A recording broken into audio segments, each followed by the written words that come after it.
Well, hello, my name is Aurora Oregon. I'm here to do a martial arts class with you today. The first thing we're going to do is just give you a preview of what we teach, and then you need to come out and take the course with us. We will have a DVD, that's what we're doing today again, where we will do the techniques and the specific stuff in each of the 7 areas that I'm going to be presenting today. Again, my name is Aurora Oregon. I started training when I was 18 years old. After a few street fights, I started actually training. I have, I think, ranks in 7, 8 different arts. I've done everything from Taekwondo to Kung Fu's to Jiu-Jitsu to several different weaponries.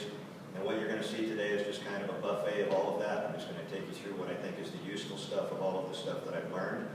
And as everybody, there's a lot of stuff out there that isn't very useful, but they sell it, so you spend money buying it. I'm trying to sell you today the best stuff we can give you for the dollar. And again, it's what I've done for 30 years, so hopefully you can take a few things home with you besides just a DVD. Again, most of my background was in Kung Fu style, trained 12 years, got my black belt in 1982, followed that up with a couple other black belts and other arts over the next few years. But basically, I'm a soft stylist, so you'll see a lot of soft style stuff. All right. Today, we just, Brad and I have gotten together, and we're trying to just get this martial arts stuff, this self-defense stuff out to as many people as we can. And hopefully you're one of the people who spread the word that you got some good information from it. We'll bring your kids and your friends and your family and your loved ones in, and we'll teach them some of the information. Okay? So the first information that I want to make sure that, that you get from our presentation is we'll talk a lot about awareness. And awareness, you got to be aware of the people around you, the environment around you, and there's many elements that go with that create some form of danger. I'm getting nervous talking too fast. There's some form of danger in the environment that you're in, and what we're trying to do is make you aware of it. Awareness will prevent you from getting in the wrong place at the wrong time. You may be in the wrong place and not know it, but if you know it, you got a chance of getting out of there. So awareness is one of the first elements, and awareness is a broad range of things. Come to class, I'll give you more. All right? So the first thing we do is we teach movement, because movement to me is the most important thing, because if you're a moving target, you're harder to hit. So we'll teach you several things today in our class, and one of them will be moving out of line of fire. And I teach a V-step where you're moving forward and to the side. And that's what we will be teaching you. We will also teach in any kind of retreat. Instead of going step and drag where you leave a body part behind, you're always going to go together apart. Everywhere you move, you go together apart. Okay? And that's the movement that we will be giving you today. All right? So, in our movement, again, we're going to, I'll turn around for a second. When somebody's attacking straight ahead, we're going to want to move to the side and we regroup. We never want to take off and leave something behind. We're going to step and recover. And for me, I always want you to be in an athletic, mobile, agile position. Okay? So you're always going to have some width and depth to your stance, and you're always going to have the ability to move. Those are the 2 things that you need to get out of stance and mobility. Going to the stance in particular, I teach a box rectangle stance where I want you to be in one corner or the other, and it's more of a rectangle than a square. But if you get on a surfer or the roller skating, you're not very strong side to side. If you put your feet together, you're not very strong front back. So what we want to do is add some depth and width to your stance in whatever you do. Okay, that gives you some strength and stability. For me, you have to try to get the most out of the least. You have what you have, and you're trying to get as much as you can. And in order to do that, I have to have a strong, stable foundation like anything. I'm going to build a house. I don't want it to have the weak foundation. The strength of what I have here is going to be set by what I do here.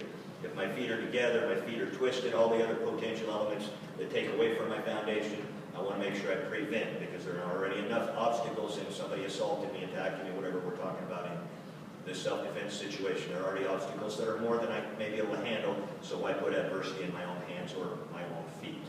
Okay, so first thing again, we're going to make sure we have the presentation of strength in our foundation, then we're going to gain some mobility in our foundation. Okay? The next thing we're going to do is we're going to learn avoidance, which that was one of them. Somebody's trying to break my face, I'd like to move my face.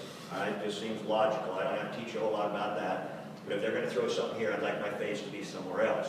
So avoidance is going to involve several things. One of them is going to be moving, and we call it slipping, so you're going to move to the side and move it like boxers do.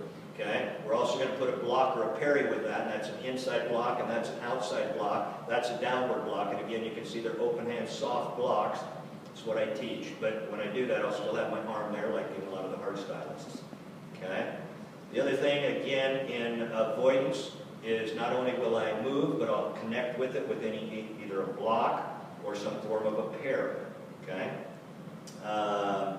Once we've done our avoidance, again, which could be a combination of movement and some kind of block or connection, then we're going to go to an element that, again, I'm going to call it a strike. I'm going to counter strike because I don't want them to get more attacks on me. If they attack once, I'm going to move, and then I'm going to want to counter strike. And for me in the class today, I want to teach you 2 hand strikes. One of those is going to be a palm heel strike, where I'm going to lead out with my palm, and I'm going to try to generate, again, the most out of the least. I'm going to try to generate legs, butt, torso, and drive everything through that palm. That's what I'm going to try to do. That's our palm heel strike.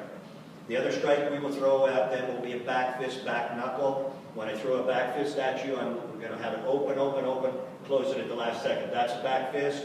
I'm going to roll a little bit farther and try to lead with these 2 knuckles, throwing a back fist. It's going to go into the face, the eyes, the bridge of the nose, maybe the side, the temple. It's not a powerful technique. It is target specific. But it's one of those just kind of quick. You can throw it out there sometimes.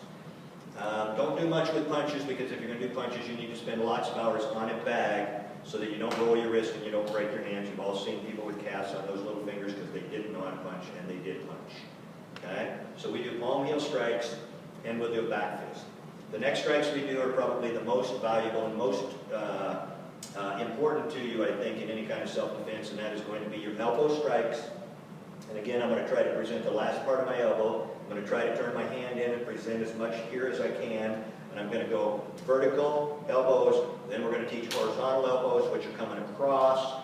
And again, in order to throw elbows, you need to be very close. In any kind of self-defense, which the 6th section of my presentation will be self-defense, is when somebody grabs you, holds you, we're going to want to use elbows going back underneath, again, vertical, and we're going to use elbows going horizontal. Again, we're going to go all the way across. So there are 4 elbow strikes that we will utilize. Going down the body, the next thing we will do is we will use knee strikes. Knee strikes are also very valuable. The reason why elbows and knees are valuable is you don't hurt yourself as much as you do when you use your hands. Okay? Part of this is about distance, time, angles, and how big your opponent is and what targets you can find. All right? So again, we went from the hands of palm, heel, and back fist to the elbows to the knees. All right? And then in the class we taught 3 kicks, and we may get to the 4th kick, which would be a side kick, but we will teach you a front kick, which is either ball of the foot, or it's with your heel, depending on your flexibility and the elevation you're kicking at. The next one would be a back kick, where you're going to stick your heel out back. Most of the time we're going to almost skip into it, depending on, again, where you are in the fight scenario. So we do a front kick out front, back kick out back, and then we will throw a round kick. And to me, a round kick is a lead leg kick here, or again with ball of the foot. And again, a roundhouse to me by definition is a back leg, and a lead leg is a round kick. We will be presenting both of those to you.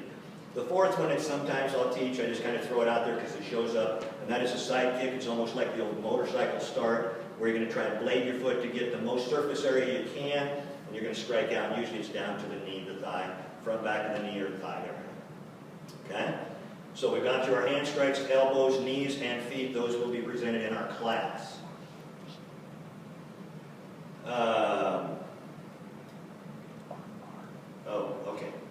The next thing that we did then is we went to the potential of them grabbing us and connecting with the hands or the arms. And for me, I teach the arm bar, and I believe it's one of the best concepts you can use. And as I did a lot of concert security, I think I had probably 150 takedowns with arm bars. Very effective way to go, because utilizing that tells them you have some technique. You can inflict a little bit of pain, and pain is one of the things that tells them they don't want to play rough, and then maybe they'll back down and get away. Backing up a little bit, one of your best allies is your verbal judo, and I didn't say that in the introduction, but one of the best things you can do is always try and talk yourself out of this situation where somebody's wanting to fight with you, and again, yang and yang, when they're real rough and hard, then you can't be. Sometimes you got to use humor and other forms of grace to get out of the fight or the conflict as it is. If you can't, then that's what we're going to teach you in the class today. Okay? I got my mean-looking friend John here today. He's going to come up, and I'm just going to show you a quick idea of the arm bar. Got to come to the class to get the rest. So the big guy grabs me here on the arm. First thing I want to do is I want to turn the control over to me. You notice I also changed my stance so I'm strong. Okay? And I'll do this angle, then I'll turn it around. Now, I have control down at this end of his arm. The next thing I'm going to do is go right in here on his elbow, and I'm going to try to drive through that element of his body. And you see how I brought it down, because that brings me to my power position. From here, just showing you, could go to kicks here or here. That's that motorcycle. Here's your round kick. Other elements. Okay? From the other angle, we'll go the other angle if you would, John. Move this way just a little bit, please. So he grabs here. First thing I'm going to do is turn that over to my control at this end of this arm, at this end of his arm. I'm going to step out so I, again, get my strong foundation. I'm going to put a little bit of an attack right here on his elbow, not on his shoulder, on his elbow, and then I'm going to bring it down to where I'm strong. And again, from here, you could use knees, you could use kicks, you could use kicks. All right? So this is the first element of the arm bar, and I teach 4 elements plus rotation, linear, and inflicting pain. You got to come get all those. I'm just showing you where we're starting from. Thank you, sir. Thanks for attacking me. All right. After the arm bar, then I'm going to go through 4 or 5 different scenarios that I call my self-defense package, and that's some kind of grab or hold. Somebody could grab you in a bear hug. It could be a half Nelson. It could be any of those elements. And to me, there's a couple things that you have to do. One of them is you have to have movement, and second of all, you have to have a combination of techniques. There's probably not going to be any one thing that's going to get you out of all of those potentials. It's going to be a combination of, again, elbows, hand strikes, stepping on a foot, maybe a tiger tail, maybe an elbow, maybe a head or butt. It might be any combination of all of those things, but it's going to be movement and a combination of techniques to involve any of the self-defense techniques, defenses. All right. The last one that we spend a little bit of time with is weapons. And I've taken, again, I think I've trained and have rank in 2 different weapon trees. And there's Arnes, there's Vegete, there's Kali, there's all kinds of different things. So a lot of people train in knife fighting. And what I did after a lot of years of 13 different angles, 8 different angles of attack, I teach maybe a day class like this or a 10-week course. Okay, so I need to take the finest stuff and utilize just the limited stuff. What I do, I take all of those and I divide them in half, and I have an angle 2 and an angle 1. Angle 1 is anytime somebody's presenting with a front hand type of attack. Okay? If they're presenting a front hand attack, so it's coming from over here, I use hand, hand, foot. I'm going to block it with the hand, I'm going to strike with the hand, and I'm going to involve a foot. This hand is a block. This hand is going to be a palm heel, because that's what I've taught you. Could be other things if you're a puncher or whatever. But again, I'm going block, I'm going hand in a strike, and then if they're close, I'm using a knee. If they're farther away, I'm using my front kick. If the angles change, I'm using my round kick. That's why I teach those things. Okay? So, again, if somebody, let's say they have a stick and they go angle 1, I'm going to stop the stick, I'm going to strike them, and I'm going to kick them. Okay? That's angle 1. If they were to bring a knife, a stick, something straight down on me, again, what I would do is have to move my V angle inside, which now it's on this side, so I presented myself or created angle 1, hand, hand, and foot.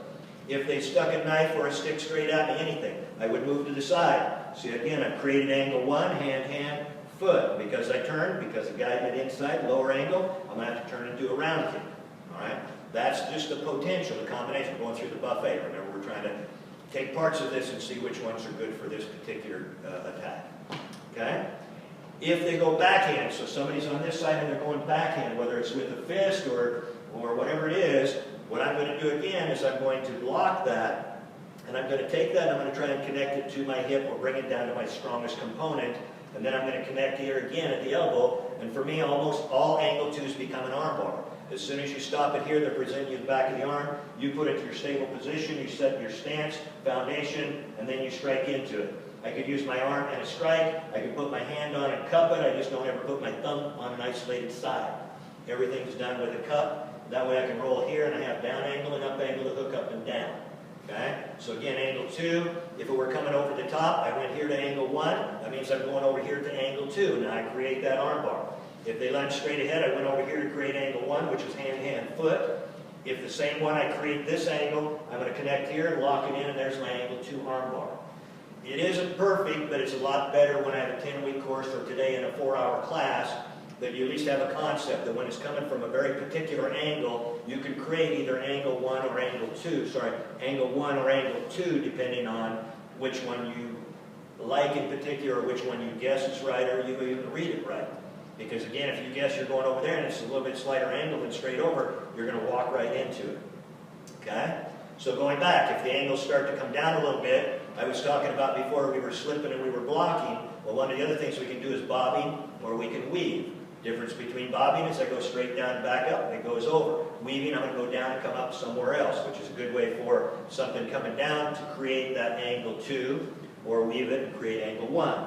My movement creates angle 1 or angle 2 versus, again, anything up here, anything over the top, I'm going one or the other, anything straight ahead, I'm creating angle 1 or 2 by how I move. Okay? All right, I've used too much time, but we'll end the thing with a question and answer, usually at the end of it. And with that, we talk about keys getting in and out of doors, we talk about cars, we talk about homes, we talk about your own self-security at home, whether you have weapons or not. And again, my only thing today is if you use any weapons at all, they better not be unfamiliar weapons, they better be weapons of weapons that you've practiced with and you know how not only do they work, but how do you target with them, etc. And the other one would be when you're walking at night, either alone or you're in an environment where, again, you feel a little bit unsure of where to go, what to do. We talk about those in our question and answer period. All right? Thank you very much. Come to the class. We do the class every couple of months. Again, my name's Robin Robinson, and we'd love to see you in one of our workshops again. We're just trying to teach people how to help themselves, preventing from being attacked and hurt. So thank you very much.